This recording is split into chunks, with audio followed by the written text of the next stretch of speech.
Hello guys, Vijay Devarakonda నటించిన Kingdom movie review ఇది. Story విషయానికి వచ్చినట్లయితే విజయ్ దేవరకొండ ఇందులో పోలీస్.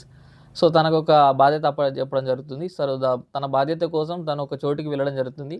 ఆ చోట్లో తనకు ఎదురైన సంఘటనలు, సో తనకు ఎదురైన మనుషులు, మళ్ళీ వాళ్ళ ద్వారా తను ఇన్ఫ్లుయెన్స్ అయిన విధానం, సో తను ఎన్నుకున్న దారి, సో ఇది ఓవరాల్గా స్టోరీ అని చెప్పి విజయ్ దేవరకొండ కంబ్యాక్ ఫిలిం అని చెప్పుకోవచ్చు.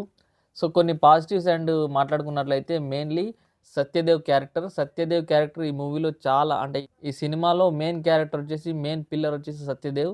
విజయ్ దేవరకొండకి ఇందులో బ్రదర్గా యాక్ట్ చేయడం జరిగింది. ఈ మూవీలో అతని క్యారెక్టర్ అండ్ తనకు అది నెక్స్ట్ ఫ్యూచర్లో చాలా ఉపయోగపడనుంది. అంత మంచి క్యారెక్టర్ అవుతుంది సత్యదేవ్ది. అండ్ నెక్స్ట్ వచ్చేసి విజయ్ దేవరకొండ హీరో. తన కెరీర్లో ఇది కంబ్యాక్ ఫిల్మ్ అని చెప్పుకోవచ్చు.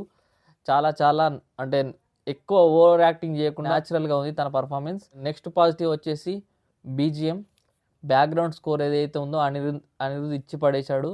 సో బీజిఎం తోటి సినిమాను ఎక్కడికో తీసుకెళ్లాడు. ఫైట్ సీన్స్ గురించి మాట్లాడుకోవాలి. యాక్షన్ కొరియోగ్రఫీ ఎవరైతే చేశారో వాళ్ళు హ్యాట్స్ ఆఫ్ అని చెప్పొచ్చు. ఈ మూవీ అంతా శ్రీలంకలో తీశారని ఆల్రెడీ డైరెక్టర్ చెప్పడం జరిగింది. సో అవే లొకేషన్స్లో కొన్ని యాక్షన్ సీన్స్ ఉన్నాయి. చాలా చాలా అసలు రియలిస్టిక్గా ఉన్నట్టు తెలుస్తుంది మనకు.